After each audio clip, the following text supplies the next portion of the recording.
Oh, I was going to open in prayer, but I get excited. All right, here we go. Lord, we thank you so much that you let us be your hands and feet. We thank you so much that you let us be on mission with you. And God, we obviously don't have it all figured out. We got a long way to go. But Lord, we know that you have a plan, and we get to be a part of your plan. So we just humbly come before you now. And we ask that you'd help us learn some stuff today, that some truths would soak in, some ideas would become solidified, and you would be glorified. Thanks, God, because you're worth it all. And we love you. In Christ's name. Amen. Amen. Amen. Right off the cross. Josh, come on up, brother. Sure. Most of y'all have met Josh Young in the last few months. If you haven't, Josh is pastor at Redeeming Hope Church in the Clarksville greater metropolitan area. Sango, technically, I think. Yeah. Josh has been with us for several months. He's been praying about this. He's been attending meetings. He's met with the leadership team. We are confident in what God is doing there and wanted to officially welcome you. We used to beat people with sticks, but we've been told that's not legal now, so we'll make you sign a covenant instead. No, we want to officially welcome Josh to the CPCM family today. This will begin the 3-year official support process for us and many more years of partnership beyond that with you, we hope. We'd like to pray for you. Thank you, my friend. Just like to officially welcome you in. So Thank you, guys. Appreciate it. Why don't y'all all come on up, lift their hands on him and pray.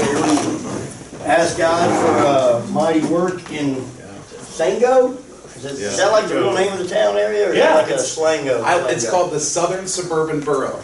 That's what it is. It's a Southern Suburban Borough of Clarksville. But that's the actual name. That's Sango. the Northern suburban borough. I've heard you call it Sango. Nashville. Yeah, exactly. Right. And Steve, I just wanted to say, you guys have been such a gift. I love you guys. It's such. We came out. My wife and I spent some time with Steve.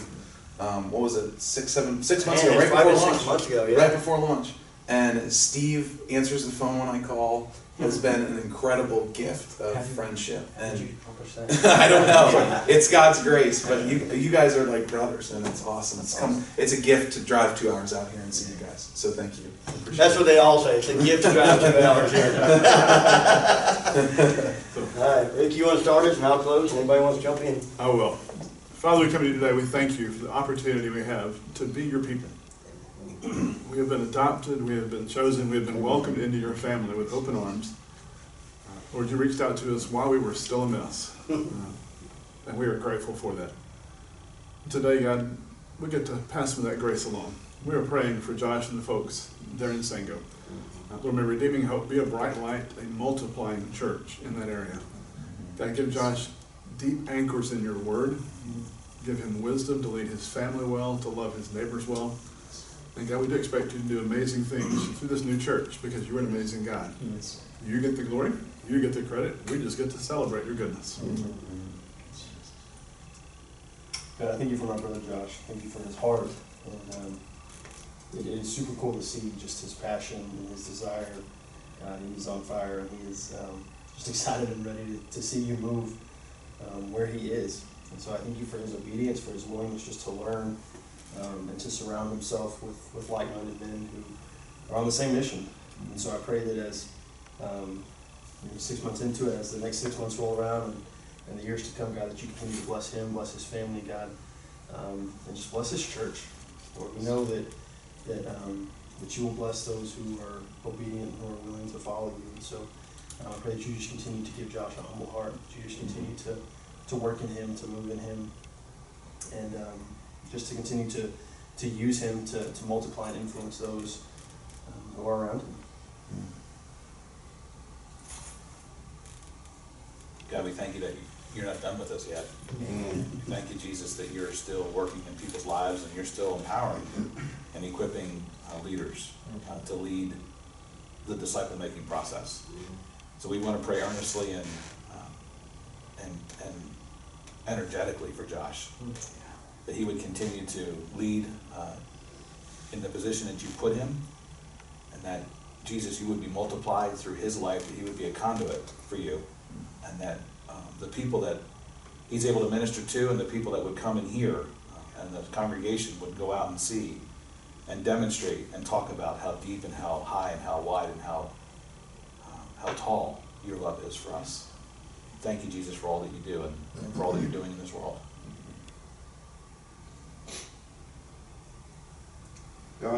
planning a church is chaos at best at times. And as we read in Scripture, there's a season for everything. There will be seasons of triumph and there will be seasons of hardship. But one thing we know for sure is your faithfulness never goes out of season. So God, whenever he is going through each season, as he goes from season to season, let him cling to the faithfulness that is found in you.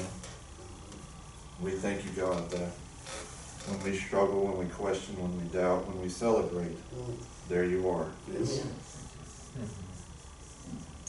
So God, we just say we love you, we thank you for all the amazing things that you do through us, this messy people. We just glorify you. Lord, I thank you for Josh, and especially for his heart for the unchurched and the lost, God. Thank you that he is the shepherd that will leave the 99 and go after the one. Thank you, God, that he has rearranged his life, his marriage, his day-to-day activities to be around unchurched, lost people and tell them about the good news that you have given him. Thank you, God, that you have given him a burden for his area. Thank you, God, that you're raising up people and leading people to faith in Christ, and he's leading them into discipleship. Thank you, God, for what you have planned for St. Go, Lord. I just saw, I don't remember where it was, an airport somewhere, Clarksville listed as the #1 best place to live in America.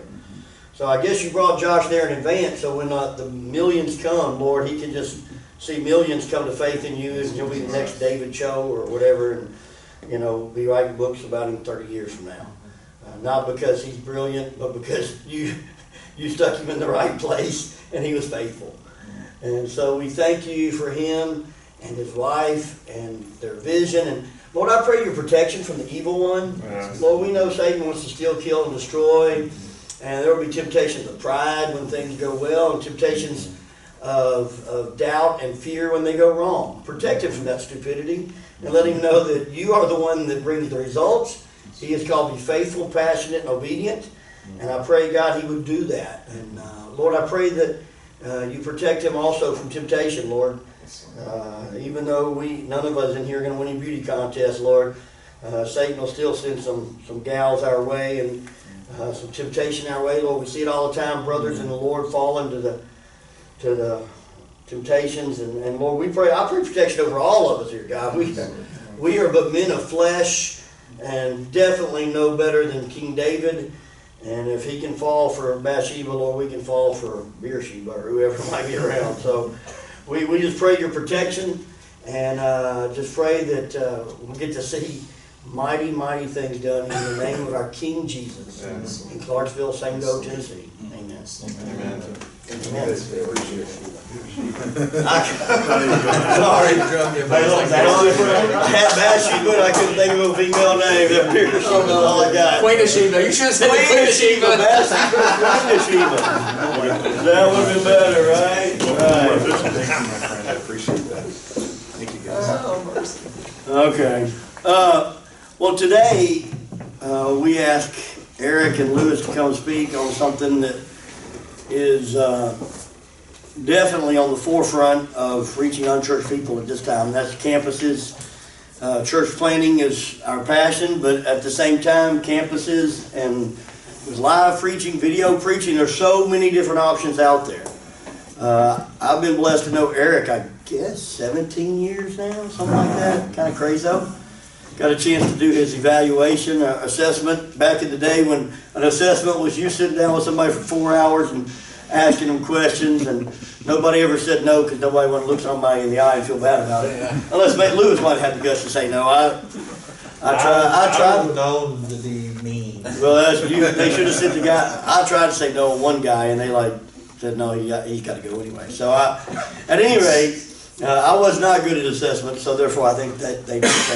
But I got to assess Erik. It was a great season, and I seen he and his wife, and at that time there were 2 of them. Him and Clyde were looking to plant in Lebanon, Tennessee, and had a vision and a passion, and got to see what God did. And really quickly, I don't want to steal the story, but really quickly they looked at Multisite and moved very aggressively. And some of it worked well, and some of it not so well. And so we thought Erik would be a great person to come share with us from personal experience, just what they've seen and what they've seen worked and some nuggets.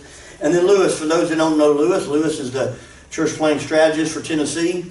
Lewis has worked with people from all over Tennessee, and he's also planted all over the country, so has a very broad perspective of what works and what doesn't work. And so we thought it'd be great to have a yin and a yang.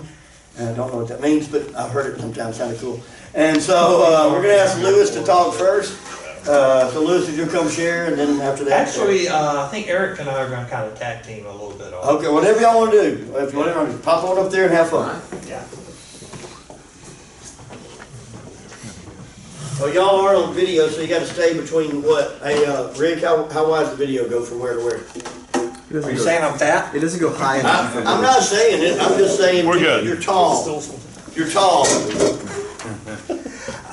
It's kind of a thrill because when I first moved to Tennessee, Erik was one of the first guys I worked with out of Nashville Association. So I've gotten to watch his journey and be a part of a couple of those satellite plants and everything. And he's got to hang out with me and found out that not all Southern Baptists are that bad. I found out I was a little warped in the head a little bit, I think. But, you know, I'm coming from an approach of watching it across the state and watching it kind of across the country.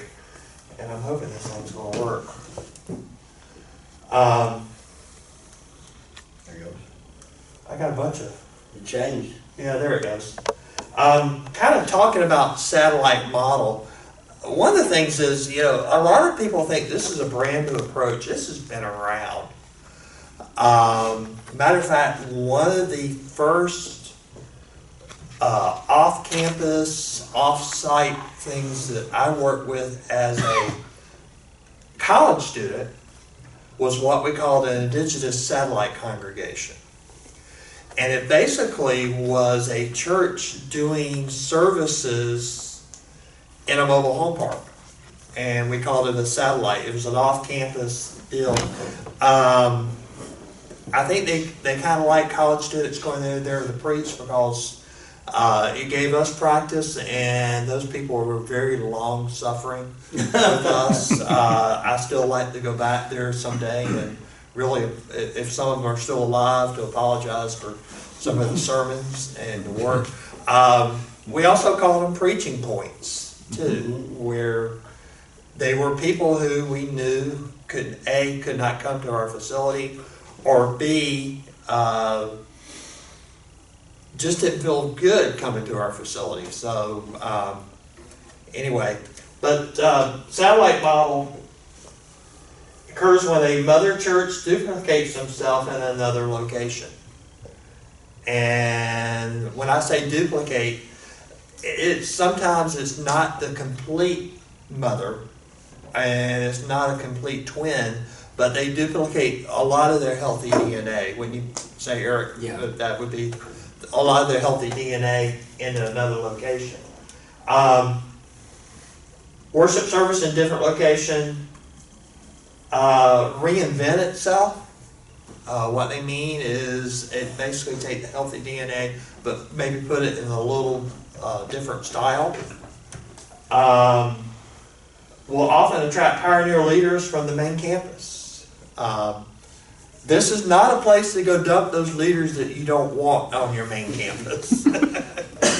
I've seen that across the state. But It happens all the time. it happens all the time. You know, I always tell mother churches to help give leaders to a church plant, but please don't dump your problem people. Yeah. And I've had that happen with us. Often requires a senior pastor with tenure, and I'll let you kind of speak to that a little bit. How that's happened. Maybe tell your story, and then we'll. Yeah. I would just say, you know, as a leader, you're going to have to cast a vision for why people should do this. So you're going to be pulling from your leadership equity, if you would, that you've hopefully tenure has allowed for you to build.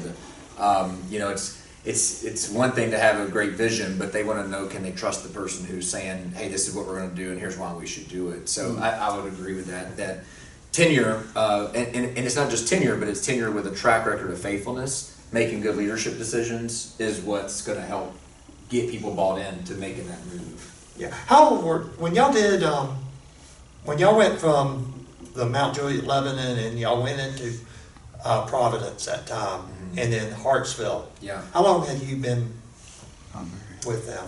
We were maybe 3 or almost 3 years old or 4 years old. We were young.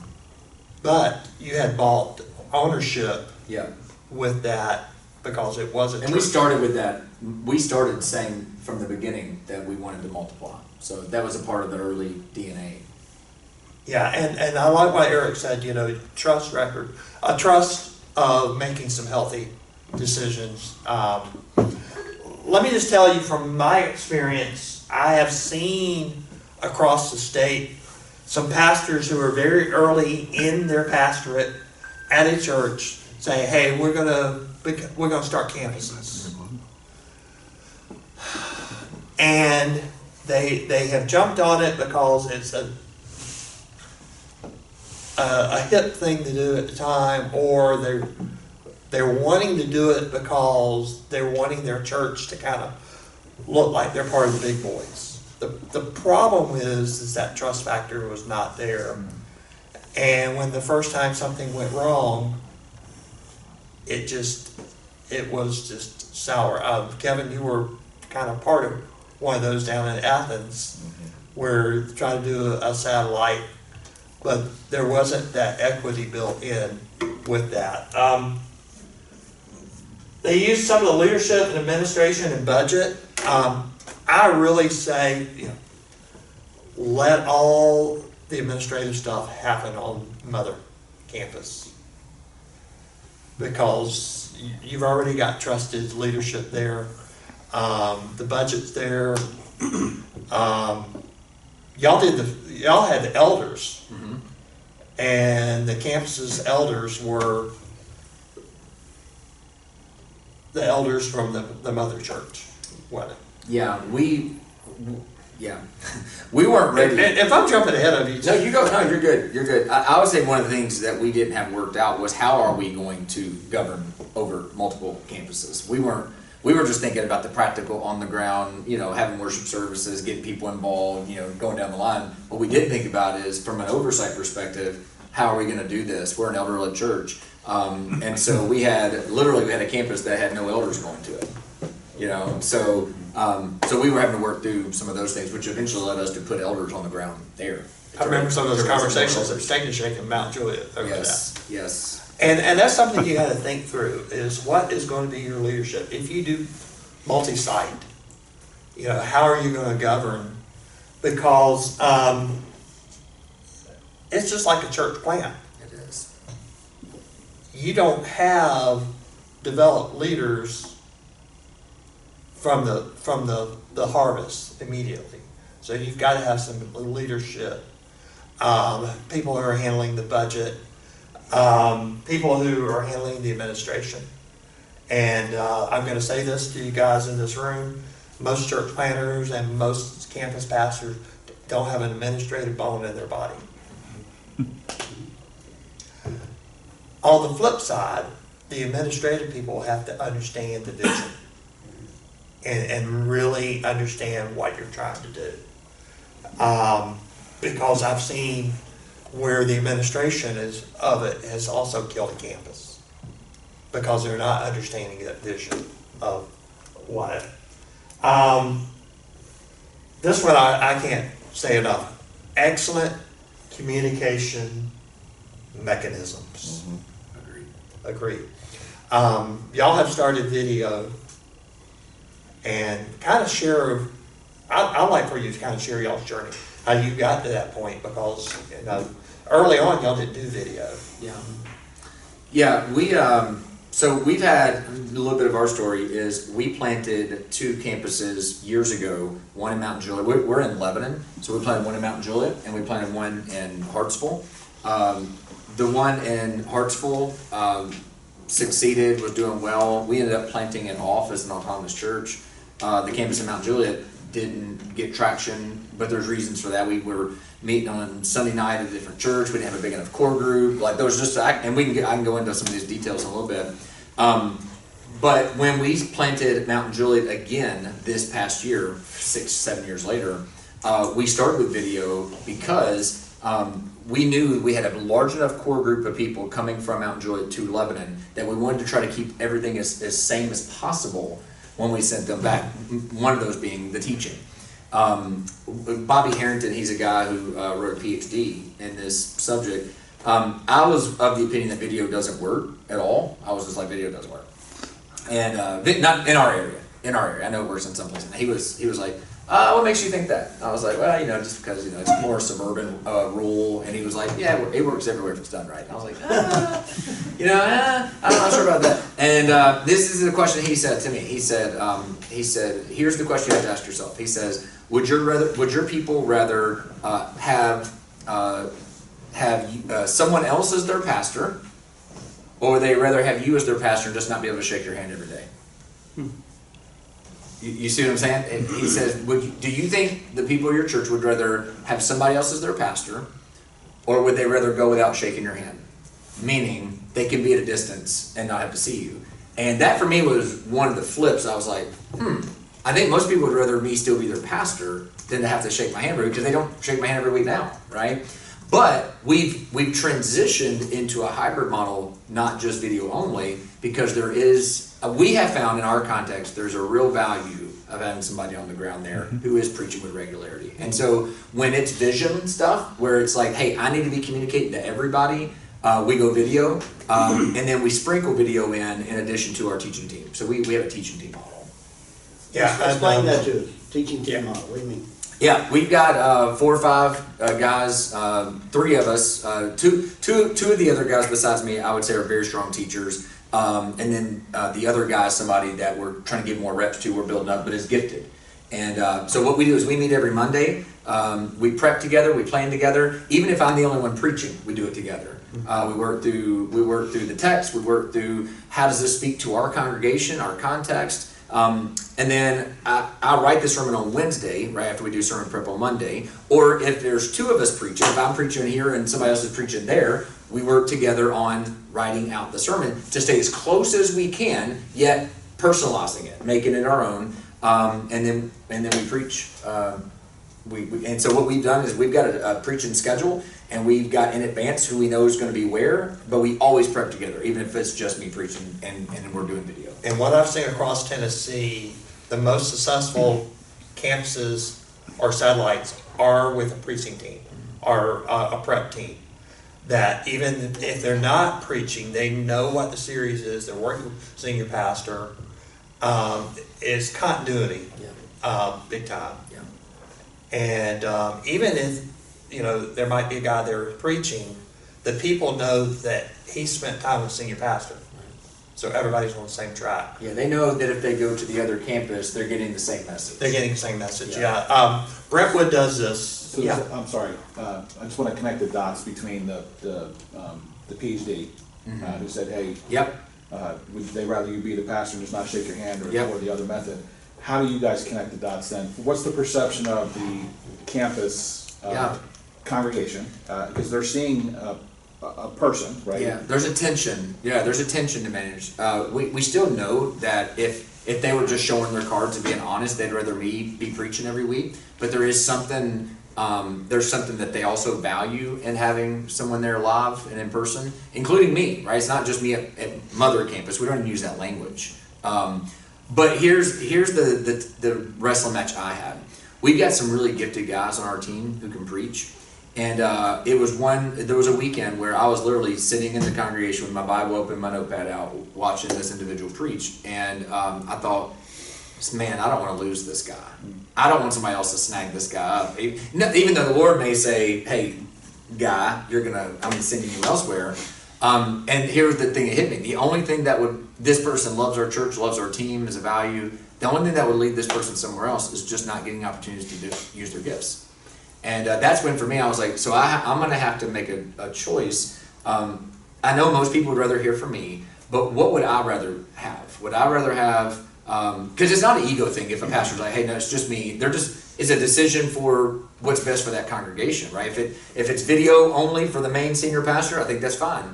But for me personally, I'd rather have a smaller church if that means raising up more leaders to be involved, and that's just a personal decision. I don't think that's a universal thing, because you can make arguments both ways. But that's how we got there. If that makes sense. Yeah. Does that answer the question? Yeah, and it's, as you're talking, I can feel the tension from the chair, right? Yeah. And how you would proceed. And I'm sure you work through this from a, who do they go see? Like, when they wanna call, Right. you know, some of us that are, I mean, I grew up in a small church and we have a problem called pastor, right? And, Yeah. and when you get it larger, you have to delegate that That's out, right. right? You gotta That's be right. the Moses, right? Get that message and say, you can't do it all. Yeah. So, how did you get that message, I guess, down to the congregation? Because I'm sure you had to do that from a organizational perspective. How did they receive that message? Hey, listen, this is your go-to. This is what you do. Can you kind of highlight that, just high level? When we were at about the 400 threshold is about where I was at the end of my ability to meet with as many people as I used to, and it just became something where our systems. We started doing care on the basis of process and system, as opposed to everybody just has my phone number. Mm-hmm. Meaning, if you have a need, here's what you do. You call this number, or you send an email to this, and then the person who's receiving that is directing them to it. So it was never me going like, hey, I don't have time to meet with you guys anymore, right? We're too big for that now. Because they're going to be like, yeah, they're going to be like, all right, big head, you know? It's just about the systems we point them to. Right? So how do you receive care here? Step A, step B, step C, and I just happen to not be in the middle of that process anymore. Does that make sense? Yeah, sure does. Yeah. And every campus is part of that care process. That's right. Yeah. That's right. And having those steps. So it's just, I think it's just having the system in place where people know if I need to speak with someone, this is the step I take. I do think though it's important, even though I can't meet with everybody, I think it's still important for me to meet with somebody. Mm-hmm. Right. In other words, I still want to be on the ground to some degree, doing a meeting with somebody for a counseling meeting. You know, I can't commit myself to 10 weeks of counseling somebody through a marriage situation, but I can do some triage. Mm-hmm. Right. I can step in and meet when needed. Right. So I try to do that regularly. Yeah. How many weeks a year do you preach? Between 38 and 42. 38 and 42. Yeah. So your other guys aren't getting more than 3 or 4 a year. So how's that fulfilling? No, they are. So some weeks we're preaching the same week. So I can Some preach. weeks there you'll might be preach Saturday, different you'll preach Sunday, you mean? Yeah. Well, different campuses. If you're not doing video. Yeah, we don't do video. So I'm going to preach 38 to 42 times. Some of those 38 to 42 will be video. So both campuses. So I'm here live, video there. But some of those weeks, Anthony is preaching at Mount Juliet. Or Trey's preaching at Lebanon and I'm preaching at Mount Juliet. So in other words, just because I'm getting a rep, somebody else is getting a simultaneous rep. Gotcha. Yeah. Gotcha. So I'm sorry, you need to. I'm trying to get these guys right now to about 10 to 15 reps a year. Okay. Is what I'm trying to get them to. So And be able to keep increasing that as our church gets more and more and more used to it not always being me.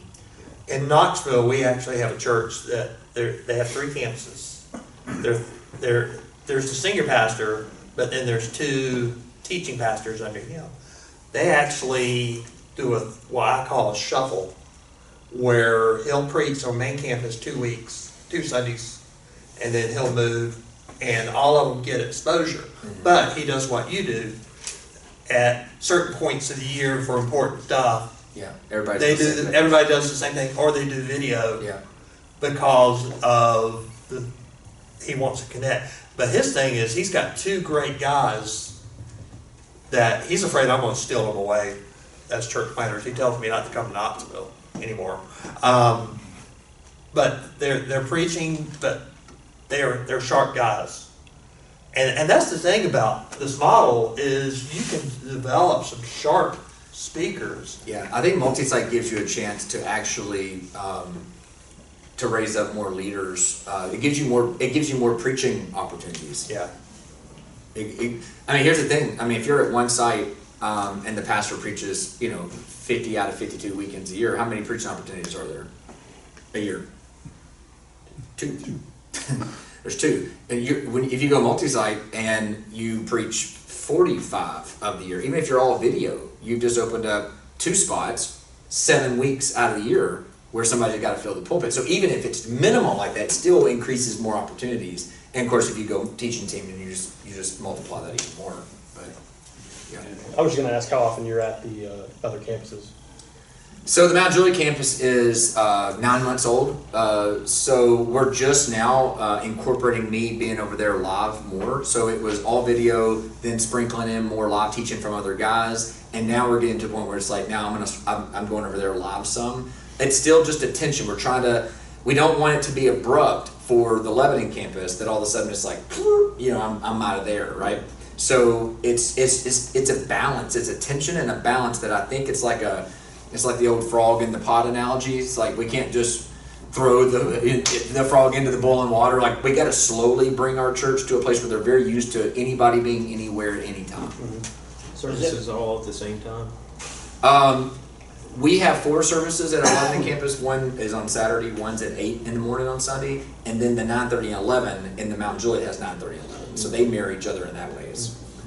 Lewis, is there a model like that they're legitimately split and nobody cares who's preaching? I mean, is there a... Keller's model was like that. Even though I would still say... Work, right? Say again? It didn't work. No, it did. You don't split them off in It's still going in New York. Yeah, he for years. Oh, you're talking about Tim Keller. Tim Okay, Keller. okay. So I thought he split them all off, though. He didn't? Mm-mm. No, they did a teaching team model, and obviously, I mean, look, if you're in New York City going to church and you're going to Redeemer, who do you want to hear from? Tim Keller. You want to hear Tim Keller. Right. But they had for years a teaching team model where nobody knew where Keller was going to be. Okay. They didn't publicize it. It was no regularity. It was like 1 week here, 1 week here, 1 week here. Oh, he's back over here. You couldn't follow his schedule. They literally would not publicize. Yeah, I was up there and ended up at Redeemer, and it wasn't him. Yeah. So Piper would do Saturday nights live at their main campus, and then he would rotate on Sunday mornings between the 3 campuses, the main one and the other 2. So even he did a version of that. So for you, how often, or what's the average for you when you're doing live and their video, you're the video, right? You're the preacher for that day. How many Sundays a year is that for you guys? That's probably more to your question, Steve, right? How often does that happen where you're the only teacher, it's all video, it's live feed, all campuses are watching you? Yeah, so over the last 6 weeks, we've been doing a vision series. We actually just rolled out a 2-year initiative with, I don't want to say a capital campaign, but it's similar to a capital campaign. Laying out a brand new facility that we're needing for Lebanon, ministries we're going to launch. Well, I did all 6 of those weeks where it was all video because we want to tie both campuses to that vision. Now we're going back into the Gospel of John, and the first 2 weeks will be me via video, and then it begins to shift around, where 1 week there'll be another live teacher, then it'll flip, and I'll actually be at Mount Juliet. What the fall schedule looks like from this week all the way till Christmas, I'm preaching the same amount of times at both places. A few of those are video, a few of those are live, but I'm equally at both the same amount of times in terms of who they're hearing the message from. We're just trying to increase the number of times that it's someone live there, including me being there live. That's what we're working towards. So again, it's that frog analogy. It's like we're going to be way further at the end of next year than we are right now. But that's our goal.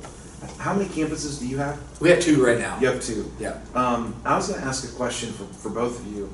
Have you seen that the video venue draws a specific type of person? Has there been any research on that? I'm trying to think through non-believer in a city context. Mm-hmm. They have no background for church, right? Yeah. Because I feel like that, from my perspective, it seems like that church people who have been a part of mega churches in the past, they're comfortable with video venue. Yeah. The unbelievers don't have a difference because they're unchurched. They don't know what to expect. So So here's what Bobby Harrington said about that. The people who have the biggest problem with it are church people. You'll find church people who are okay with it, but unchurched people they don't know any different. Yeah. Unchurched people don't know any different. The issue that our culture is today, it's only going to increasingly become more natural because we're a screen-driven culture. Mm-hmm. You know what I mean? It's just, it will be, right now we're putting something that we can capture on screen later. We all have our screens in front of us. I mean, that's what our culture is, and it's not changing anytime soon. So it will be normative for an unbeliever to go and there's a guy teaching on the screen is not a thing for them. I just thought about something, an awareness on my part. I'm not a big video venue type guy because it's just my generation. But I just realized on Sunday mornings when I get to go to my home church, First Baptist Hendersonville, I'm actually watching Bruce on the big screen. I'm not watching him from the pulpit. And the reason I'm doing that is on the big screen I can watch facial expressions and all. So I think that goes back to the quality. Church people do have the biggest thing. There are places in East Tennessee I would not do a video venue. That's why in Knoxville they have to do the 3 shuffle, because a lot of the mentality over there is we want live. We want a body up there. We want a live person. Is Faith Promise doing all video, or they do all video, don't they? At all 7 campuses? I think so, yes. I think the biggest thing too with video, I think video working or not working is also contingent on a lot of things other than video. So it has a lot to do with what else is going on and the way you're communicating vision. Video, I mean, here's the reality. If you're planting a campus, you're essentially planting a church. That's 35 minutes of the whole thing that you're doing there. So yeah, it matters, but it's not if you're doing other things well, you can make video work, right? If you're committed to doing that, you can make video work. But there's a lot of other things that go into multi-site being effective or not that I think are even more important than video. How close are your campuses? Ours is 20 miles apart. Okay, because I was thinking, like, in our context, I think we're close enough that if we did a video model, like, I think people would just come watch Steve. Like, I think we're close enough that having a different voice draws that distinction, because we're 10 minutes apart. It's not always mileage though, so a lot of times it has to do with like the way the city's laid out as well. Yeah. So like I could see multi-site here in Cookville working really well for the river. Say for example, if there's a campus on Tech's campus or right beside Tech's campus. Why? Because students are pretty used to just sticking on campus to do things. You know, driving across town to come to this building feels like a long drive for a college student. You know, and there's also towns where it's like if you're going to go try to reach the inner city of that town, there's people who literally never cross into that area, and there's people in that area who literally never cross out of that area. Yep. So contextually, mileage doesn't always make a difference, but in some cases it does. It just context. Eric hit on a good thing. You've got to understand the context in which you're doing this. And I think what I've seen across the state, and I've seen a couple in Nashville really just bomb, was the idea that they did not understand the context of which they were doing this. Going back, non-Christian, non-church people, you cast a vision right, you got people who believe in it, you have relationships. They're not coming for the video, they're coming for the relationship to be there. And getting your people to buy in, and again, is casting that vision with them. I'll give you a good example. Long Hollow. Everybody knows Long Hollow Baptist. Long Hollow had their campuses. There was a vision of David. A lot of people had solid trust in David. David got ill, had cancer, passes away. They lost that tenure, that trust. They pulled everything in. That's right. And a lot of his was video with a campus pastor. They're not relaunching that. They're not trying to redo that. I think they kept the one in Gallatin, because it fit that context. And again, it's just that vision casting and getting your people to understand it from the very get-go.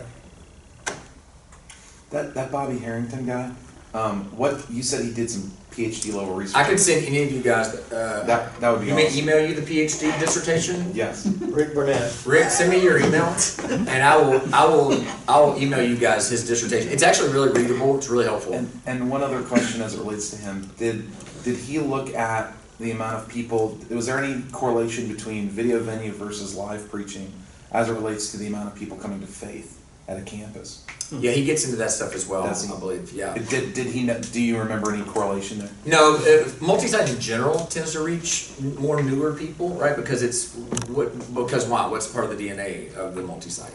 It's new. It's new, and it's got to go survive and be on mission. Just like a church plant, by the way. Church plants reach more people than the existing churches because there's a mission that they have to live out or they don't exist. So he gets into some of how video affects discipleship and reaching people. He's got data and stats and some of that stuff. Thanks. Yeah. Hey, quick. Well, that was one of my questions. Is what does it look like as far as if it's not as good of a response if it's not live, but then if it is new and it is new people that traditionally go to those sort of things, why not just put a different voice in there because they don't know your voice anyways? And if that's the case, then why? And if video is just something cool because we're used to screens, I think that you're a great preacher, but there's lots of great preachers out there. Why not just put any sermon up there? You know what I'm saying? From any church. Well, this goes back to why are you doing the campus, right? So most of the people who are going to go start it aren't people who aren't there yet. Those are people you're going to go reach. So who's going to start it? It's the people who are part of the hub, the mother campus, the main campus, however you want to say it, right? The launching campus.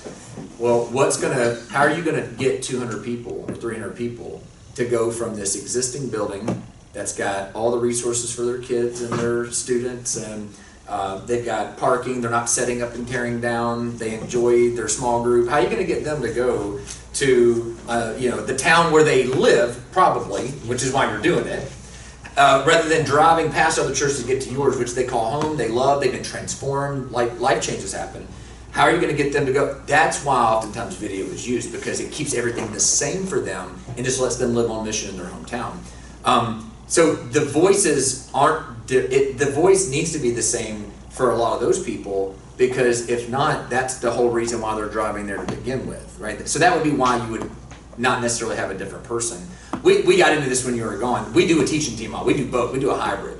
Because I want other voices to Yeah, I be know there. you do. That's kind of why I was asking it. Yeah. And more so, like, what do we do? Like, how do you stop that long hauler culture from happening with all these video venues? Like, what happens when Furtick dies? And I know that you might be a fan of him. Or what happens when such and such preacher dies? Does all these have to come back in? Or are they going to be survivable? I mean, Crosspoint still has multi-site with Pete gone. I think here's what I think it depends on. Again, this goes all the way back to, it has less to do with video or live. It has everything to do with the DNA of the church itself. I think so can I get into that? I got some stuff to get into on that. So Well, let me throw this out there just once. yeah. Is there a certain type of person that can do video and a certain type that can't? No, again, I think it has less. I mean, if you're a church that's reaching enough people that you think, hey, we should send back people to where they're from because they're driving to us, so we've got enough critical mass to send out a campus. You're probably dynamic enough to be on video, because it's really not about only great preachers or something. I mean, I've seen some video venues of people like we've all seen churches that are growing like crazy. We're like, that guy's not the best preacher in the world. Like, how's this happening? Correct. Probably because it's not about just the preaching. Correct. And that's really where I think. Probably because Murfreesboro's grown five times as much in the last Seriously, yeah. 20 years, and if you can't throw a building up, DNA, reach people. I think it's that DNA. Yeah, that's what I think it goes back to. I think it's more or less, the preaching matters. We know preaching matters.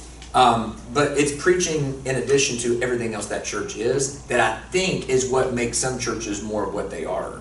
I think also on the preaching, though, is the connection with a leader they trust. That's it. It's the person, not necessarily the skill. It's the person they trust. It's the person it's the same with a church plant. When I was planting churches, I had core members and team members that would have followed me to the gates of hell. And they probably thought that they were at the gates of hell with some of my sermons, but hey, it was that trust level. I think what happened when David died with the Long Hollow model, there was not that successor. I'll give you one even earlier than that. Down in Tennessee, down in Chattanooga, Tennessee Temple. Who was the president there, pastor? He used to start these little preaching points. He had all his preacher boys around the city of Chattanooga. When he died, no one had that vision and that trust level. So all of them kind of collapsed in. But you look at Crosspoint, when Pete left, there were leaders underneath in place. who had that systems, had that trust.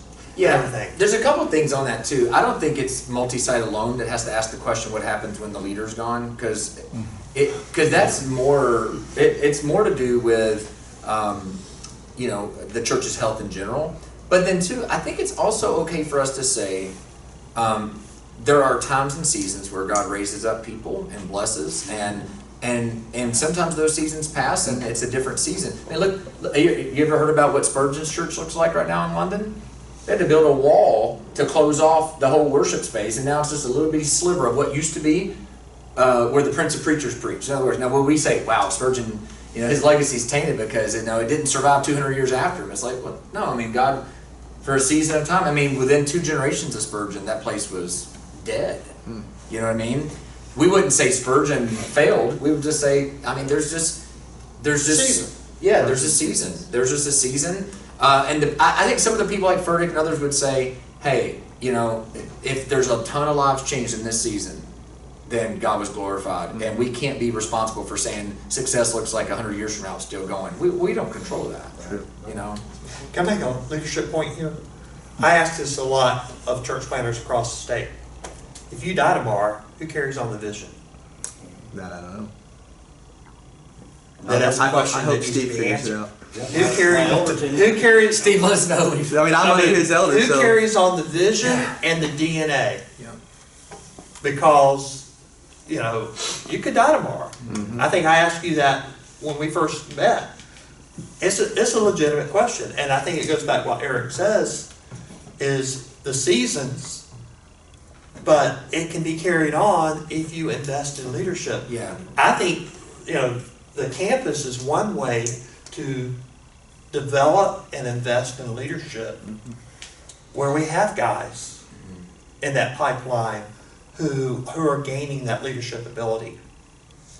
All right, you were going to, I'll shut up now. No, it's good. Eric, can you walk us through your experience with everything from Providence to Mount Juliet to Hartsville to back to Mount Juliet? Kind of share, because I mean you've had some like Hartsville that now they're on their own. You've had some that you closed down. Yeah. Can you just share kind of your experience there and just kind of what you saw? Let me share it through the lens of some of these things I've learned, and Great. then I'll give you the, because I think the things we've learned are the things I've written out here just because it was like, man, if we'd have had these in place, we might have been more successul. Or, man, why are we succeeding now? Because we got this. But what we learned recently? Well, we've learned this, right? So we're still learning. Let me give you, a few things. So campus planting, church planting is hard, right? It's hard, period. And we make it harder if we don't have clarity on who we are as a church and what we're trying to replicate. Because what are you doing when you plant a campus? You're replicating. You're multiplying. If you don't really know though what you're multiplying, you'll think that what you're doing is just going and starting a service somewhere.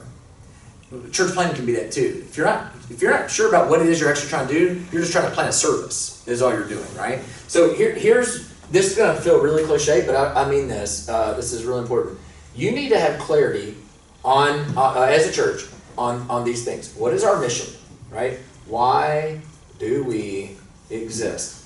And for us, we have a mission statement. Not that every church has to have that, but here's what we knew. If we asked people in our church, hey, why does the Journey Church exist? We want them to give a unified answer on that. We don't want it to be like, well, and everybody's just giving, 50 answers. So ours is to show Jesus is incomparably glorious. We exist to show Jesus is incomparably glorious. Everything we do is put him on display to show him as the true King, as glorious above all others, without rivals, without competitors. That's why we exist. Okay? So everything we do is going to be driven by our mission. After that, we want to be clear on our values. or as Lewis called it a moment ago, our DNA. What makes us us? Right? Do we even know what makes us us? Because the truth is the only reason we should be multiplying is to continue doing our mission. And what we should be multiplying is who we are, our values. Okay? So like here's our values as a church. We're known for gospel-rich theology. Right? We're going to have deep theology, gospel-rich theology. We're also going to have God-glorifying diversity.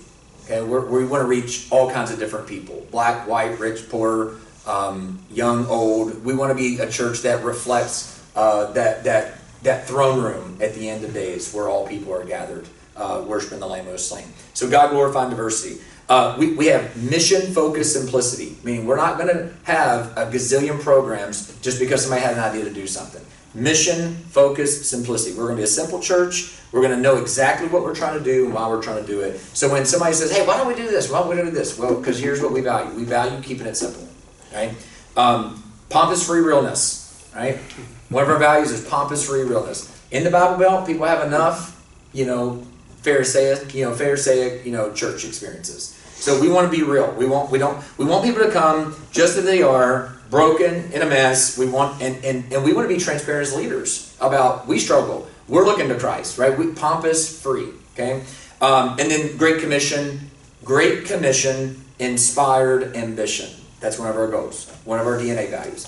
We want to have the Great Commission inspiring our ambition to go, right? Why do we want to go do this? Because we have a Great Commission inspired ambition. There's people to reach. There's things to do. That's our value.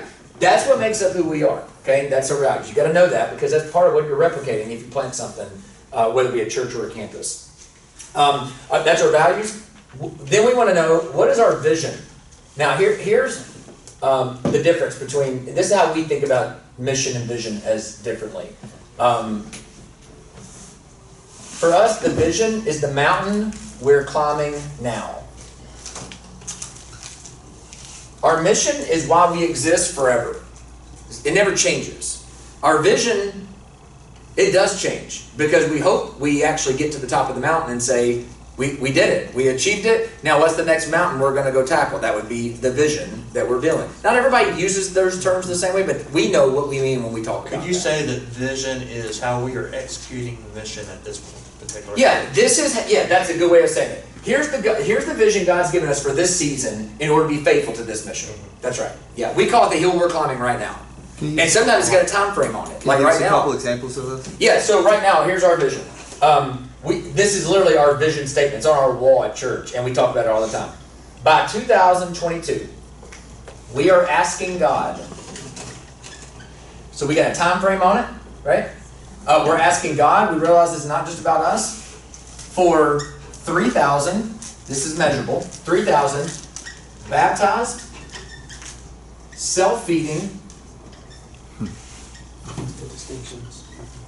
disciple-making followers of Jesus who are letting the gospel shape every sphere of their lives. So watch this. We talked through this. This is what we're aiming for. We're not just aiming for 3,000 people sitting in seats. We're aiming for 3,000 baptized, self-feeding, meaning they know how to have time with the Lord, quiet time, get in the Word, they can pray. Disciple-making followers, so they are engaged in helping others become followers of Jesus who are self-feeding, who are letting the gospel shape every sphere of their life. Jesus is the center. He's not their Sunday, their Wednesday. He's their everything. That's our goal. We're putting a timestamp on it, and this is going to bring me to the next thing, and if you got questions you can ask. What is our strategy? It's great to have a great statement on the wall. How the heck are we going to do that? Right? You have to have a strategy for what we're going to do. So for us, for example, our strategy, again, all of this has to do with what are we replicating? Worship. Okay? Our primaries, so let me write these out and I'll explain. This is what we seek to do. Community, discipleship, mission. So here's what we do. This is our focus. This is our assimilation process. This is everything for us. We want to have worship experiences. Our primary way to do this through worship is our weekend gathering. Okay, that's our primary. There's other ways that we help people engage in worship, but that's our primary. Our primary for community is small groups. Okay, we have men's events, women's events. That serves as occasional community opportunities, but the primary is getting people in small group. Okay, discipleship. What's our primary mode for discipling? Well, we've got lots of secondary things we can do. We do classes, seminars, things of that nature. But our number one is we have D groups, which are subsets out of our small groups, right? So we want small groups to have smaller breakdowns of men and women doing deeper level discipleship, where they're asking each other, what are you reading, what are you learning, right? What type of sin are you struggling with? How can we help you to fight that sin, to put to death things that are earthly in you? Who are you sharing the gospel with? How are you engaging in gospel conversations throughout the week, right? Now, that's discipleship. Primary is D groups. Again, there's other ways we do that. Counseling people is a part of discipleship, all those things. And then mission. The primary goal for mission is people serving with their gifts and engaging in gospel conversations. We want people living in their everyday faith, sharing their faith. Now watch. This is our strategy for doing this. So 3,000 baptized. Well, we're gathering in worship. We're preaching the gospel. We're seeing people come to faith, whether it's through the gospel conversations happening, or whether it's because they're getting in small group, or whether it's happening in this environment, but we're also baptizing. Okay? Self-feeding. How disciple making. How they engage in that. They get in a group, and they get in D group, and now they're being challenged to be reading their Bible regularly, praying. They got people holding them accountable for that. They're fighting sin. Not only that, but they're being challenged about having gospel conversations. So that's disciple making. If somebody's asked, if you're in the everyday process, or if you're in the regular rhythm of asking people, hey, what are you reading? What are you learning right now? Hey, how are you fighting sin in your life? Hey, are you having gospel conversations? What are you doing with that person? You're making a disciple. You are actively involved in disciple making.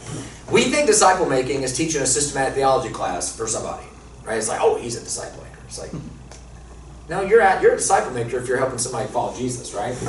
And then letting the gospel shape every sphere of their lives. Well, that's also what a D group helps them do, and they're living on mission, right? So this and all the systems we have to make sure these are done right helps us to accomplish this. And as Lewis said, this in this season is what God has us doing to fulfill this. And how do we do it? We do it like this, right? We do it uniquely in the way God has shaped us to be as a church. And then the last thing we do that we focus on, and I'm running out of ink here, are metrics. What are we measuring?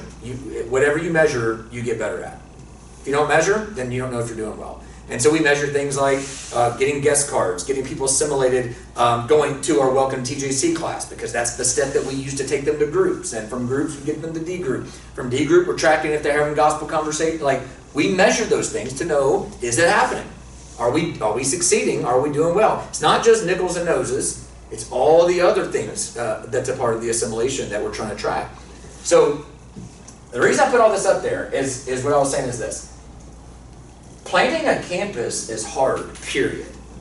But if you don't have clarity on these things, that's where we ran into most of our mistakes. Like Steve's asking about previous things. We didn't have clarity on what we were trying to replicate.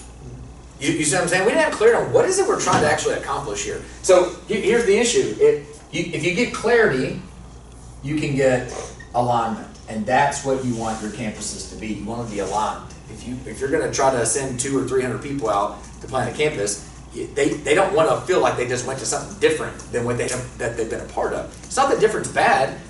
You can plant a campus. You can have a strategy that says we're going to plant a campus that looks totally unique and different. It's its own thing. That's great. You can go plant a church, and that's great. You should do that.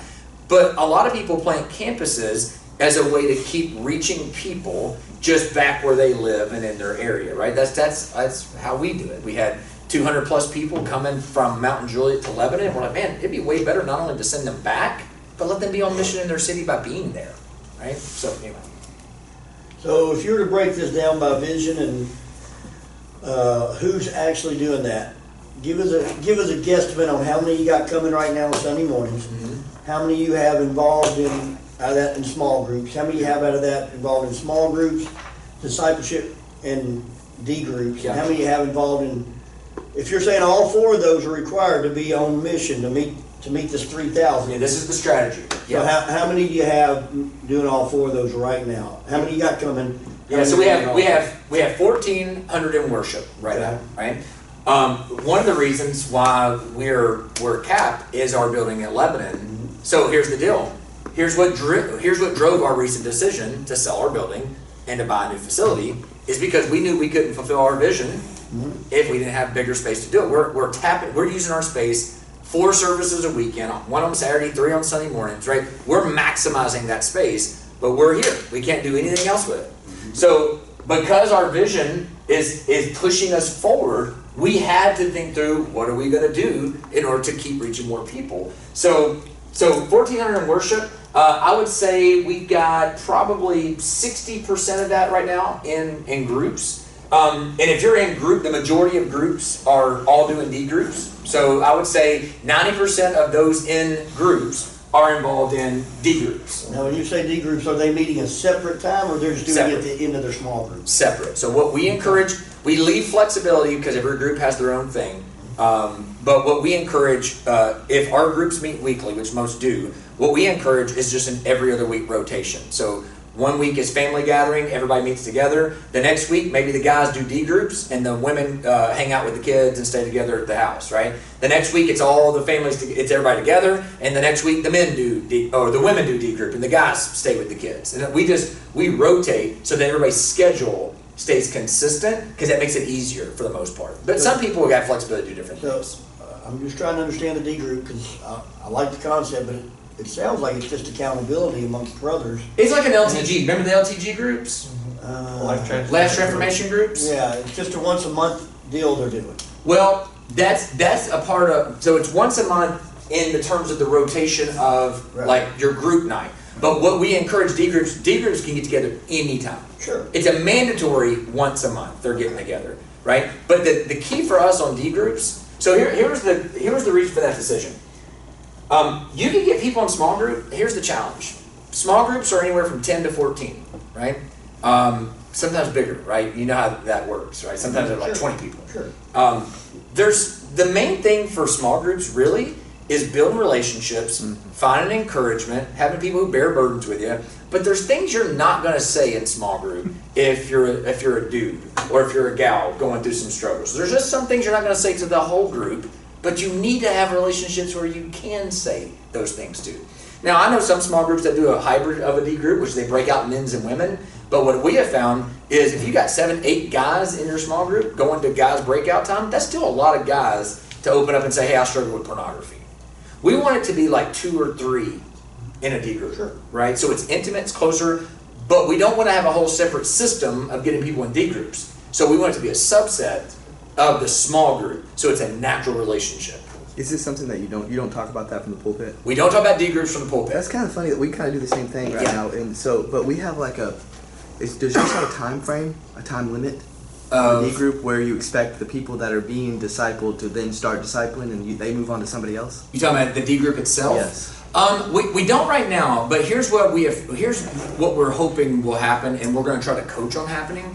We think so one of the biggest issues with multiplying small groups is getting small group leaders, right?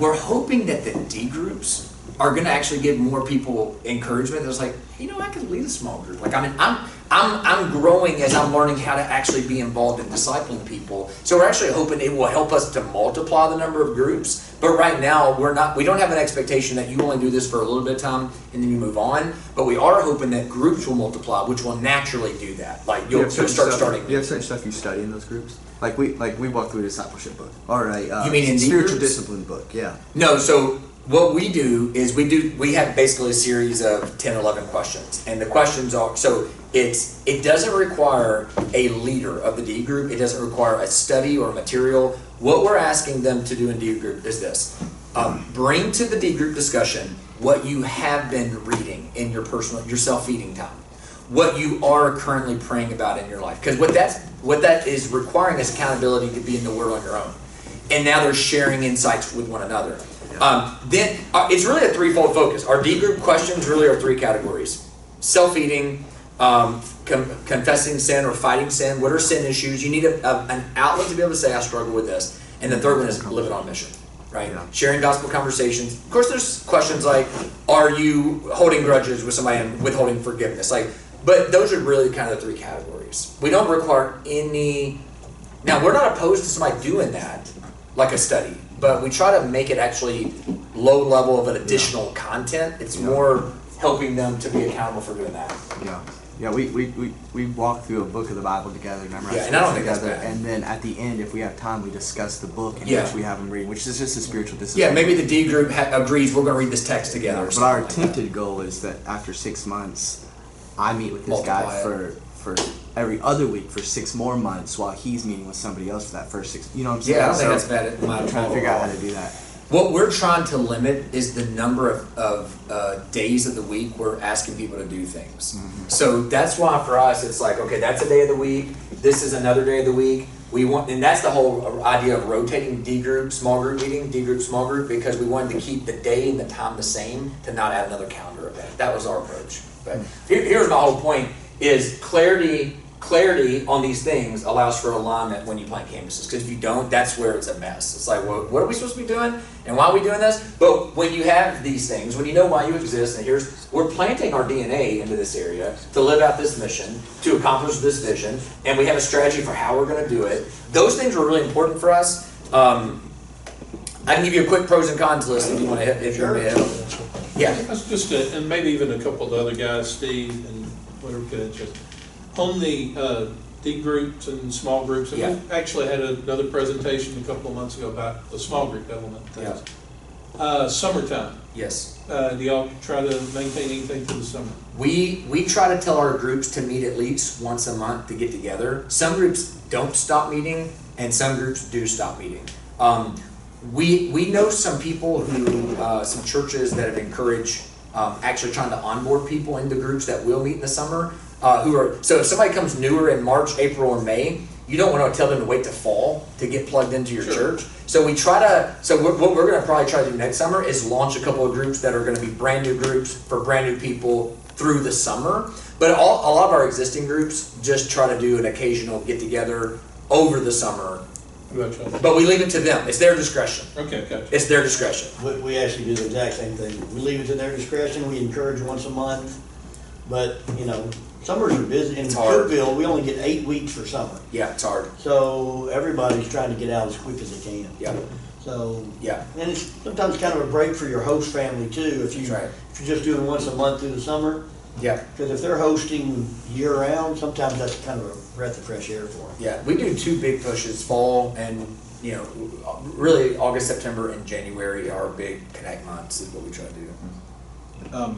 You said you don't talk about the D groups from the pulpit. Yeah. Intentionally, I assume. Yeah, because we don't want to cloud. So our assimilation process is we want to give them the very next step that we want them to take. So in worship, the only thing we really talk to them about is going to Welcome to TJC, because Welcome to TJC has one purpose only. Well, it has a couple purposes. It's going to tell them who we are and what we're about, but the main thing it's meant to do is to get them to a group. Is it also so that the small group leaders can hand choose those that are discipling, so that it's not like a mad rush of 15 people that you're like, and everybody's like, show me, I want to be discipled. Give me a disciple person. Yeah, I mean, it helps for us to actually, it helps on our end to get to know the people who are in that group, so we actually know what groups would be a best fit for them. Again, because we do major connect pushes at fall and spring, in January, you still though have people coming throughout the year, so there's also a trickle assimilation. Like you're always dripping people into groups. But we have 2 major pushes where it's like, if you're not in a group, get in a group. If you're not in a group, get in a group, right? Where we'll do mass push. But we always want to keep the next step in front of them. If we talk about anything from the pulpit, it's you need to be in community. You need to get in a small group. So if they indicate on our connect card, want to be in a small group, then you know what we do? We get them to Welcome to TJC. That's our system. Our system is people-oriented, but we have a process for doing it, rather than trying to just one-off everybody. The metrics that you use, I promise this will be the last question. No, you're right. Is that something that you'd be willing to share offline? Sure, yeah. With Rick when you email me? Yeah, I mean, for example, just a quick one. So we want to know how many first-time guest cards did we get that month, and how many people went to Welcome to TJC. Well, why? Well, what's the correlation? The correlation is how many people indicated they're new, and how many of them people did we actually get to go to the thing we want new people to go to. Now, there's usually a lag, like a month lag. If somebody fills out a Connect card, they usually don't jump right to the first class, but we want the ratios to be pretty high between monthly attenders to Welcome to TJC and monthly first-time guests, right? Then what we want to do is we want to see how many of the people who came to Welcome TGC get in a group? We track it. We literally track every name over the course of the next several months to go, when did they take a step? How long did it take them to take that step? Because we want to know, is our system working? Because if it's not, we got to fix it, because that's how we're trying to get people discipled.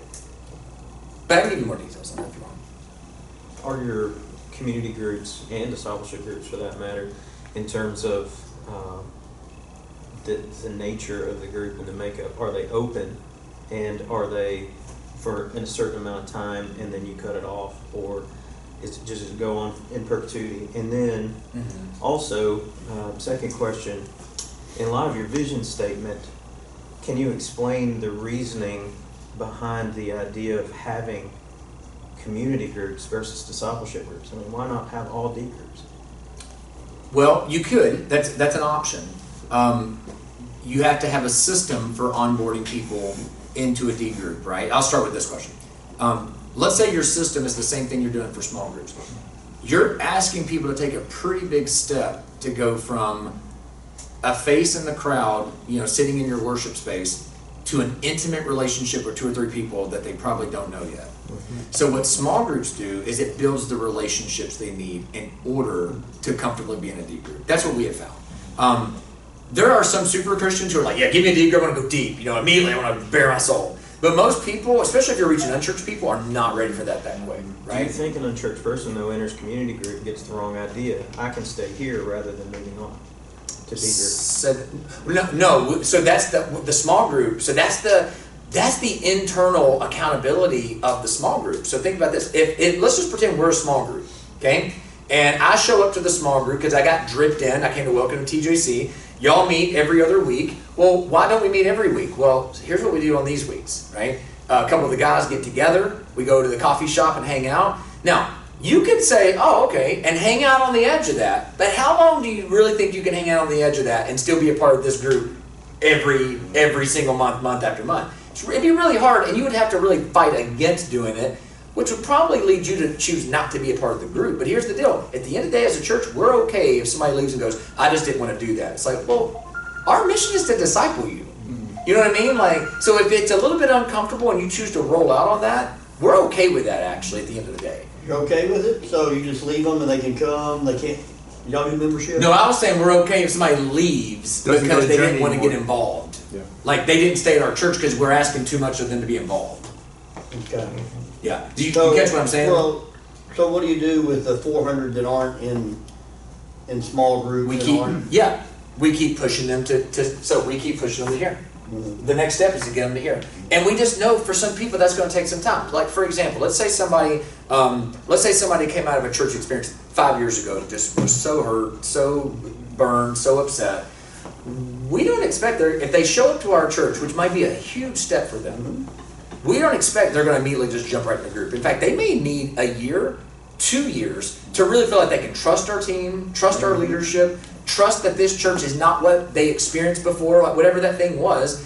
And so we know there's just people who are at different places who just haven't. This right now is the safest place for them. They're going to hear us preach this enough, though, that they're going to know what we want them to do. And we have found, this is the beautiful thing, is I would say every month we're connecting people who have been some of these people sitting on the sidelines for a long time. Sure.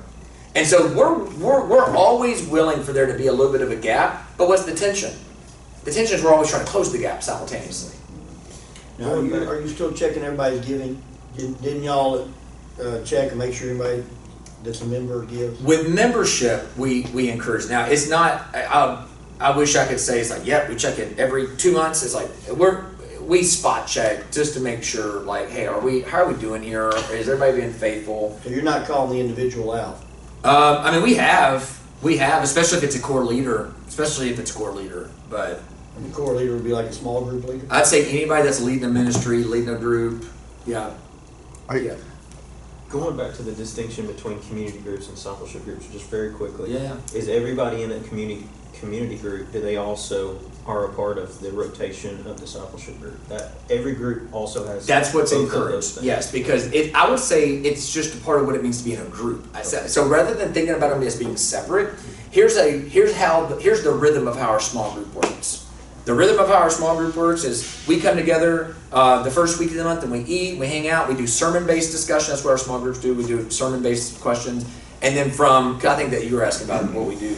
And then the next week, three of the guys get together, another 4 of the guys get together, and we do the D group, right? So it's considered a rhythm of the small group as opposed to a separate ministry, even though we look at it as doing a different thing than what just the group itself does. So one of the ways that like our life groups are set up is they do like, so we have food, we have Bible study, but then right after the Bible study we break up men, women. I think that's like a hybrid of this is what that is. Yeah, I think so. And I think that can work too, as long as, well, I'm going to say not as long as.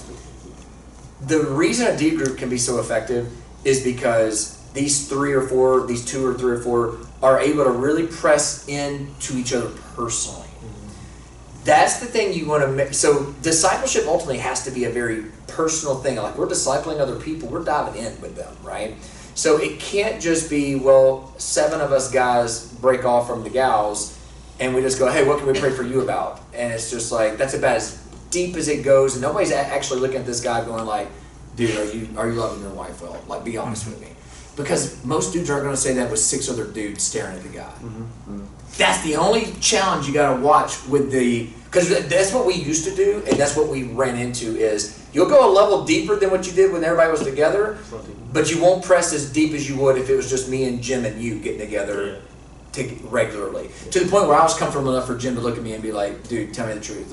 Are you really diving into the word the way you should? Because every time you come back, you don't really have anything to say about what you've read. Mm-hmm. And I need to feel that. I need to feel like, dang, Jim cares enough about me that he's going to make me feel uncomfortable about this. Yeah. Cares about me, a big jerk. Yeah, cares about me, punk, you know? So you're saying to do to campuses, your vision really has to be polarizingly clear. That's it. I think it's because clear. You're saying that it's so clear right now. We're kind of like pushing against it, and you're like, no, this is the vision. Yeah. I'm gonna take it one step further. To plan a healthy church, your vision needs to be polarizingly. But for a campus, it's supposed to be similar, but it's so off-site. Yeah. That if it's not polarizingly, it's going to be hijacked. So that's the issue. That's the issue. So that's why I was saying, because we were getting into video and all that. It's like, yeah, video we can have that debate, but I would say this is crucially more important. Because crazy clear. That's right. If you're not crazy clear, then you can go in 50 directions. To the point where some people at the campus goes, I didn't realize this church was this clear, and I don't know if I. Yeah, it's okay to be that clear too. This. Yeah, it's okay to be that clear. And I would just say this: you can have distinct flavors of how certain things feel at the campus that's different, and it should. There should be some contextual things that make it a little bit different. But it can't have different DNA. It can't have a different vision. Because 2 visions, the Latin for 2 is die. Division. You know, you 2 visions is division. So you've got to have a crystal clear, just picture of where you're going. If you don't, I promise you'll run into problems. And that was some of our biggest issues historically, was not just having that clarity. When you planted how many campuses have you done? It sounds like you. So we planted. We've done. So this is our second Mountain Juliet attempt, right? Gotcha. We planted Mountain Juliet. I would say with too few people, not enough clarity, and not a good time, not a good place. Like there was a lot of things where like, oh yeah, let's just go for it. It was like, that wasn't good. But then we planted a campus in Hartsville that was fantastic.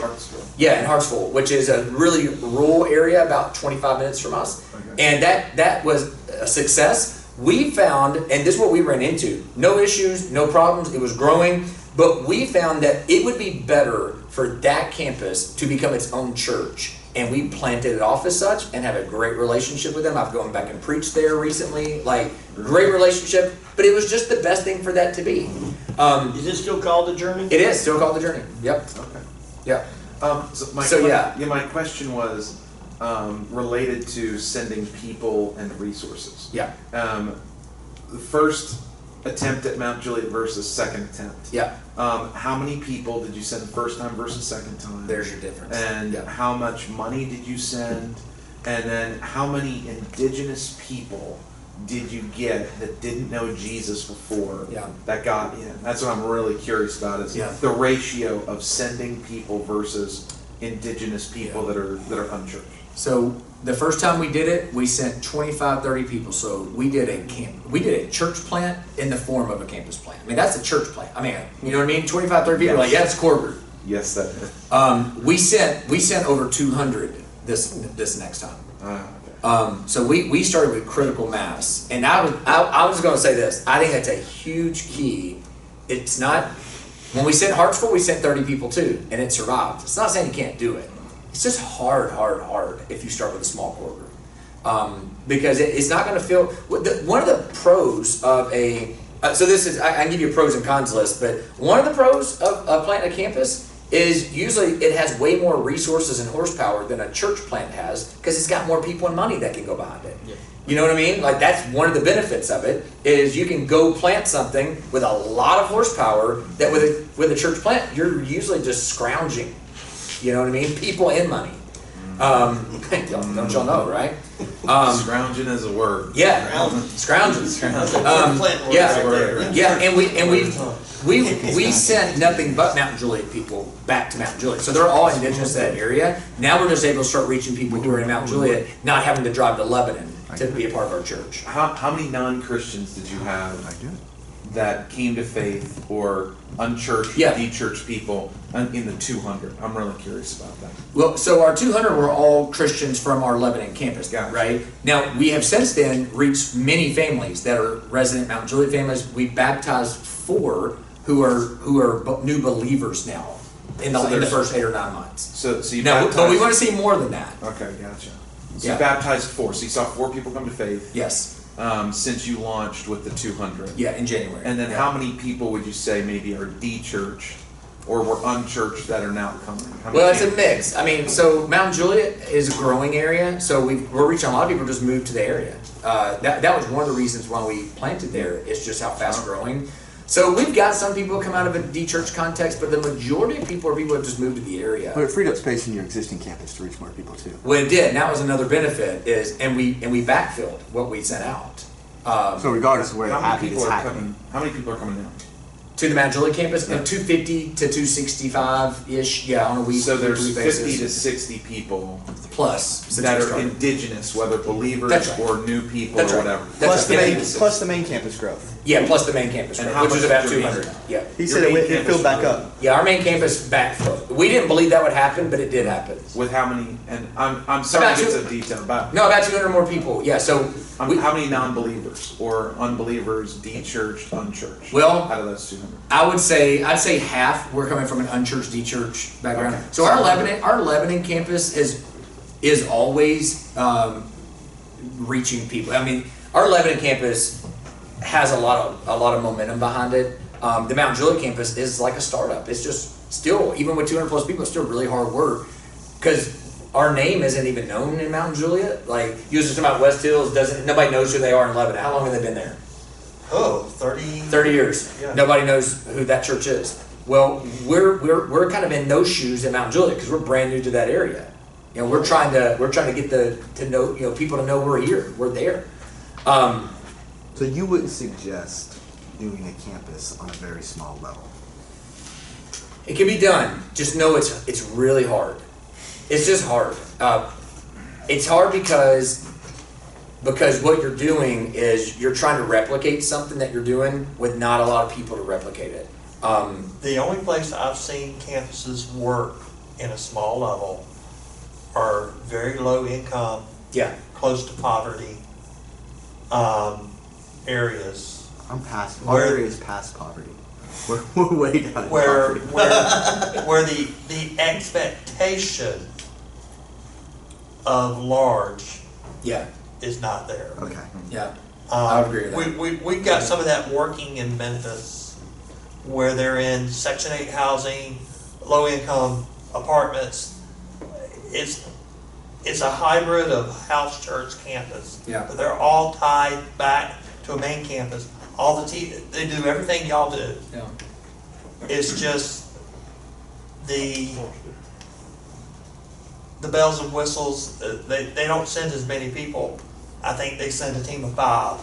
I guess what I'm assuming is the first few years of a church plant is hard. Why not just double the hard so you don't have to do the hard again later? Why not just make it twice as hard and get them both off the ground? Yeah, it can work. I mean, you can do it small. I mean, it can work. I think you just have to be, if you have this stuff clear, That's what I'm it's saying. more, it's this more. makes the most sense because I'm like, okay, that makes sense that you can actually do it. Because Yeah, because you can then replicate you that. could send the 30 to 200 people, Yeah. and they don't feel like they're missing this because it's the exact It's the same. That's what it has to be. It has to be the I exact think same. they also. And I think that backfill comes. They have to own it. Yeah. I mean, if you're talking about, I don't know, if the churches have experienced this, larger ones.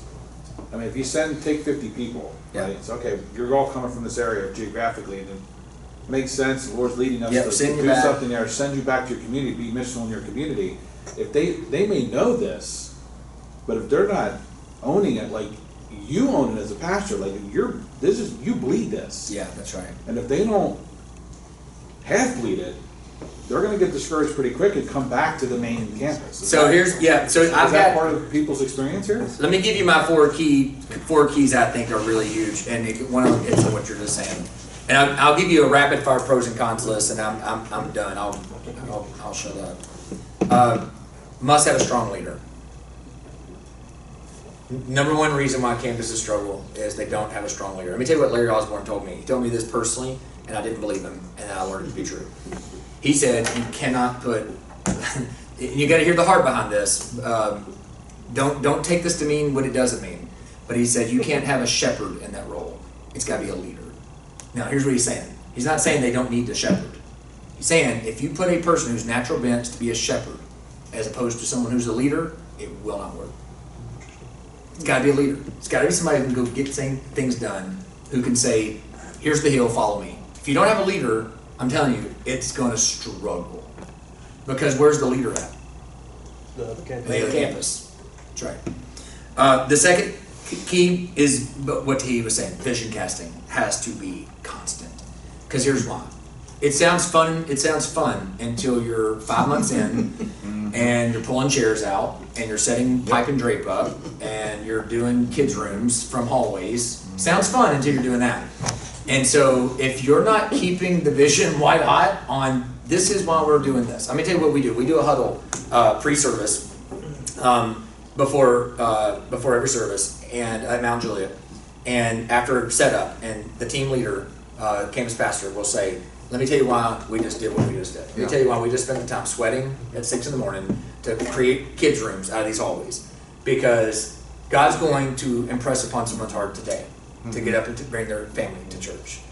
And that kid who's been bullied at school and struggling with their identity in our kids' ministry is going to hear about the love of Jesus. And that dad who is under the weight and pressure of financial strain and being all the things he's called to be in his life is going to hear the good news today that Christ is the one who bears our burdens, and he's gonna trust in Christ today. And there's going to be a family who's been looking for a church for months and months and months and months, and they're about to give up hope, but they're going to pop in here today. In other words, guys, let me tell you why you just did this. And if you don't do that, and what we also try to do is share a story from the previous week's gathering. So there's hey, let me tell you something that happened last week. Because if you're not doing that, you know what happens after a while? It just becomes setting crap up. Your shoulders start slumping. You're like, man, at the other campus, they just show up. You know, vision. It's key. If you don't do, again, it's like, you think, well, we did that. They got it. It's like, no, they don't. Vision leaks everywhere. You know, it drips like crazy. So you gotta keep pouring it in. 3, communication must be constant. Communicate.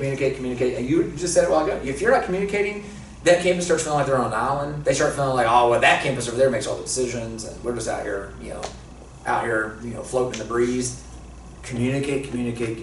How do you do that? I'd say that's probably our biggest struggle. Can you be more specific? Yeah, look at that. We're both jumping on it. Yeah. So y'all meet once a week? Are they on your executive team? Are they you do staff every week? Systems-wise, what do you do? Yeah. So we have a Monday central team meeting, staff, and then on Tuesday we have an all-staff meeting. And at our all-staff meeting, we break into campus teams. Every week. Every week. Lebanon, Mount Juliet breaks up. Red, yellow, green. You know, what's something that needs to be run after? What's something that needs to be communicated at the campus this week in order for them to, know what's going on, know what's happening, what's a vision nugget, things of that nature. We also then like we're going to have a town hall meeting in the fall in Mount Juliet for one major reason. We're going to be looking for a permanent facility for them in 2020. And it's not going to be, we're not going to own it. We're probably going to find something to rent just to give some permanence. But we want to go ahead and share with them now on the front end that we're going to be doing that. Why? Because it injects more time. It injects more time to say, okay, there's light down here. We're going to be at the end of this setting and tearing up at some point. Tearing up. Yeah, tearing up. Tearing up is about right. Setting up, tearing up. Is the town hall the leadership or town hall church? We're inviting the whole campus to come to it. We're inviting the whole campus. We do some kind of weekly communication with leaders on the ground there. If we make a decision that's going to affect that campus, we hand call every ministry leader. We phone call or get together with. What we learned quickly was that we did not think about communicating to them on the front end as much as we needed to. The leaders there, whether it be ministry leaders, small group leaders, on the ground leaders on Sunday, you name it, keeping them communicated with on here's what we're doing. Like one of the big things with this, you call them or your campus pastor call them? Campus pastor or other ministry leaders, other on the ground leaders at the Mount Juliet campus can call them as well. Okay. Yeah. It doesn't have to be for me, but the key is just communication. But one of the other things we do, we use videos. So I'll literally get my iPhone out, set it up on the table just like this. Hey guys, hey, quick word. This weekend you're going to see this or you're going to hear about this. Just be aware of that. Thank you for what y'all do. Click 1 minute video and boom, we hit email, goes to our leaders at Mount Juliet, right? I mean, we do that for anything because it's just so easy. It's so quick. Or we slick text it to them. It hits their text message. Doesn't take any time for us to do it, and it feels like a personal touch. Slick text? Yes, slick text is like a mass text system. There's also another video thing. Our team has started using it. It's called Marco Polo. Yeah. You can record a video and it shoots at everybody. Yeah. And it's awesome. Yeah. The other thing, an example is with our Lebanon campus looking for a building. One of the things we knew is that might lead Mountain Juliet people to be like, oh, well, Lebanon's getting a bigger building. Are we all coming back together? I mean, right? So one of the things we had to communicate is, hey, we hope Lebanon needs another building again in the future, but we're here in Mount Juliet not because Lebanon didn't have enough space. We're here in Mount Juliet because there's people in Mount Juliet to be reached. In other words, we went back to casting vision of why we here, but that requires communication because if you don't, you would assume everybody already knows that. They don't. They're like, oh, Lebanon's getting a new building. Are we moving all back in together? It's like, no, that's not what we're doing. So, yeah. So communication has to be remembered. And then fourth, here's the most important one. I would say this is true for you as well. Be in it for the long haul. Don't expect microwave results. Crock pot approach. Because here's the deal, guys. It's hard. Planting a campus is hard. Planting a church is hard. It's hard work. And we want instant gratification. And it's just not reality. It's like, it's just going to require day in, day out, planting seeds, watering seeds, and trusting God to bring the growth. Pluck weeds out along the way. Keep watering, keep planting, but be in it. Don't quit too soon, and don't say, well, it's not exploding, it's not doing X, it's not doing Y, it's not doing Z, let's just pull out of it. I tell, our church crossed over 1,000 people several years ago, and I told people, we're the 10-year overnight success. Yeah. We're the 10-year overnight, it took us 10 years to get there. It's a lot of hard work. You know it too, same thing. He's like, and we're still incrementally, it takes time. There is no overnight success. How red hot do you feel like you have to be with everything now that you're like a few steps away? Do you feel like you have to be super, super hot with the person right below you so they can be normally hot to the people below them? You talking about just from a vision perspective? Yeah. Do you feel like that increased or no? Do you feel like it's the same? No, I think a lot of this has to do with the kind of team members you're bringing on, so they need to capture it and get it and be able to own it themselves. I'm the primary vision carrier, but I can't be the only carrier of the vision, right? And so I got to make sure everybody is feeling what I'm feeling about what we're running after. So do you feel like you have people that are over these campus and around you that maybe this is too wrong to say, but do you feel like they've got the same amount of buy-in as you, or do you feel like you still have the most buy-in? I probably feel a level of ownership that's different because I planted the church. But I wouldn't say that in terms of like, do they take ownership or not? Like, our people own what we're doing. Like, they're bought into what we're doing. And part of the reason for that, I believe, Jim, is that I don't come off the mountain and hand the vision down. I try to actually create shared vision. Like, we try, like, I know I have a sense of where I want us to go, but I'm trying to actually bring them into the creation process of how we're going to get there, because that increases ownership even more. 100%. Elders, staff, like that, there's a navigation. It's like our staff are all on the ground. Our elders, we got one elder on staff, and the rest of them are not. How do we make sure we don't create two different, rogue ideas? Because we try to build things together. We try So to when build you're in a things group, together. do you feel like you're asking questions sometimes that people that are closest to you think that that's a dumb question because you already know the answer? What I mean by that is if you're in a group vision time, Yeah. and your wife's in there, do you ask questions that she, at the end of the day, is like, why did you even ask that? You already knew what you wanted to do. Right. Is that to get vision out of people? Yeah, it's to get them to see. Like, I think you lead people to see those things. Because I've right? just now switched into that kind of model, and my wife afterwards is like, why were you even asking those questions? Yeah. I think it's way more effective to lead people to see and discover things that they think they saw for themselves, as Because opposed that to you just creates being like, like this is this what we're doing. crazy- There's a time to say this is what we're doing. Correct. But when it comes to the things that are going to be, like, I didn't come hand the values down. I didn't come hand the vision down. You knew deep in your soul, though, what But kind I of do. values you wanted. That's right. Yeah, Okay, that's right. thanks. Yeah, and I think you can. So part of your leadership is leading them there, right? And that does create the So I ownership. think that was a big mess up. I've had a lot of mess ups in Yeah, me too. so many years of me. They're trying to do this, but I think one of my big mess ups is if I can cast vision to just go ahead and do it. Yeah. Instead, I'm switching into trying to get people in a room Yeah. and getting to the same results, but through them. is what One I'm of the things trying I to have found do. helpful, so in leadership settings, rather than you being the guy who always has to be the guy pointing to the vision, ask a staff member before the meeting to say, hey, I'm going to give you the responsibility on the front end of kind of giving a charge in light of our vision, or why don't you connect this event to why we're doing this to our vision, and it's teaching them to share the vision. And I'm there pumping it on like, yep, that's it. That's what it's about right there, But I'm letting them, I'm asking them to do that, which just increases that buy-in. as well. Yeah. It's kind of two questions wrapped in one. You were talking about the difference in the two times that you tried to launch the campus and who Yeah. you sent. So one, what does sending look like? Are you going to people individually and saying, I want you to be a part of this? Or is it a corporate casting of, hey, if you want to go be there, if you live in that area, you should go be there? And then two, you mentioned like elders, you may have deacons and stuff over there too. Yeah. What does it look like to send them Yeah. to that location? So what we did in terms of recruitment is all of that. So it's the, I would say, just go concentric circles, right? So the casting of the vision to the whole is that outer ring. And then it's like, hey, these are people with Mountain Juliet addresses. Let's handwrite a letter to them. Let's send an email personally asking them to come to this or come to that. And then it's the bullseye, where it's the greatest ask you can make is looking somebody dead in the eye and be like, would you consider and pray about going to this campus to be a leader that's going to help us get off the ground? So what do you feel like? That's way more effective. Yeah, so what do you feel like was more successful in the second? How were you able to get from 35 to 200?